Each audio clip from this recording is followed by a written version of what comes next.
Yeah, and that may be true. This is obviously a unique situation, I think you'd agree, Chair. This isn't your typical committee study, and I think even calling it a study, this is clearly an investigation.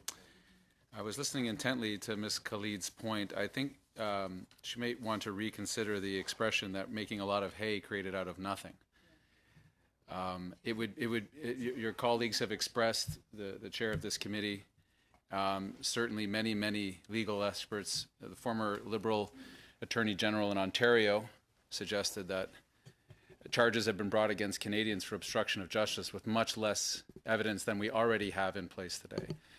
I think the experience that Ms. Wilson-Raybould has gone through in the last week is not nothing. I think the experience of watching a Prime Minister stand up in front of Canadians and say, there's nothing to see here, and the proof that I have is that Jody Wilson-Raybould is still in Cabinet.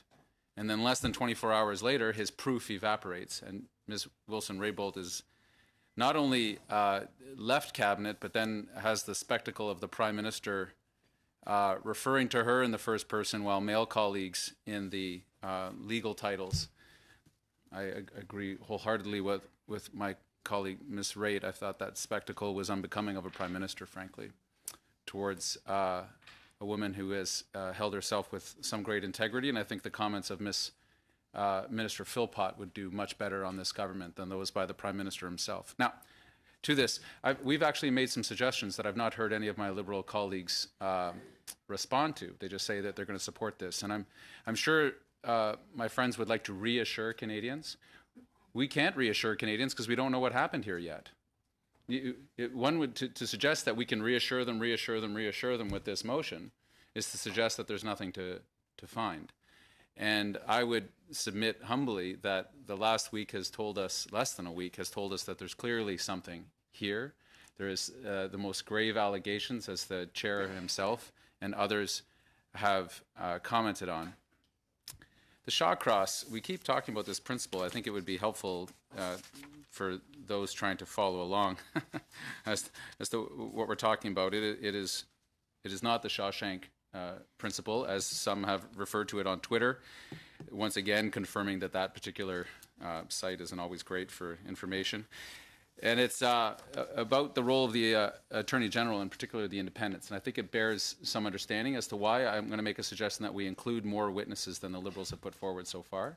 And I would make a second suggestion as to the limitation of how deep we go into the weeds on some of these other legal principles. But the Shawcross principle on Attorney General independence states that Cabinet consultation is, quote, confined to informing him or her of a particular considerations which may affect his or her own decision, and does not consist and must not consist in telling him what that decision or her ought to be. The responsibility for the eventual decision rests with the Attorney General, and he or she is not to be put and is not put under pressure by his or her colleagues in that matter. All right? This is what we're talking about. This is the fundamental thing. I understand that some committees often don't include all of their witnesses, but we've started. We've started naming some witnesses that Liberals, through your words, Mr. Chair, have reached out to the first three that you've mentioned here, which are also three that appeared on the Conservative list. We have to include an invitation for Ms. Wilson-Raybould to speak. It baffles me that isn't the most obvious thing in this entire conversation. Now, whether she chooses to or not, we can't subpoena her, of course, and nor would we. She has the privilege that's extended to all of us to not appear, and she is also getting the highest quality advice on that. Also, in those allegations that have been brought forward, the Principal Secretary to the Prime Minister seems to be also an obvious witness that must testify. So true, the Senior Advisor to the Prime Minister, Mr. Bouchard. This might be unusual, Chair. It might not be the precedence that the committee normally takes. This is unusual, this entire thing, and this is not of the opposition's doing. This is a story that first came to us through Mr. Feist's reporting in the Globe and Mail, and as is often the case of, I don't want to call it scandal yet because that infers guilt, and we're not there yet, but what is often the case I've experienced is it's not just the act itself, it's the attempt to cover up the act that Canadians so often find infuriating in our politics. So if the committee is sincere to reassure Canadians that the system is working, this system is working, then respond to some of the suggestions that we've made as oppositions. If collegiality and consensus-based decision-making is at interest here, We've made some suggestions. So I've put 3 extra witnesses forward. I haven't heard my Liberal colleagues respond to that. And secondly, if we are going to look at sub judice, if we are going to look at this Shaw-Cross principle, that we commit a day or a meeting of your discretion that the committee agrees to look at those. I think my point is to put some time limitation on that. One could spend one entire legal career studying Shaw-Cross if they wanted, and that's not helpful to anybody, and it's not helpful to Canadians in understanding that. I think if we are seeking to actually reassure Canadians, we can't reassure them on the outcome. This isn't making hay out of nothing. That's a mischaracterization of everything that we've seen here so far. I respect my colleagues. You're under a lot of pressure. No other than the Attorney General of Canada went on television this weekend and told you there's nothing to see here. That's unfortunate. I sympathize with the pressure that you're under. As you've also said, your duty is to Canadians, not to the Prime Minister's office, nor to the Attorney General. We can come and collaborate on this. I think inviting Ms. Wilson-Raybould, I think inviting the Principal Secretary, as well as at least the Senior Advisor of the Prime Minister, Mr. Bouchard.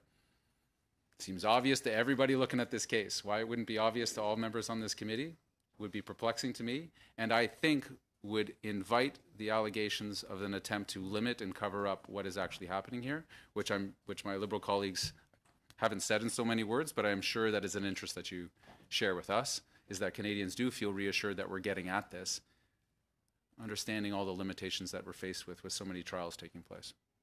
The central argument, though, is that a very well-connected international company was able to lobby and successfully secure a change to our criminal code.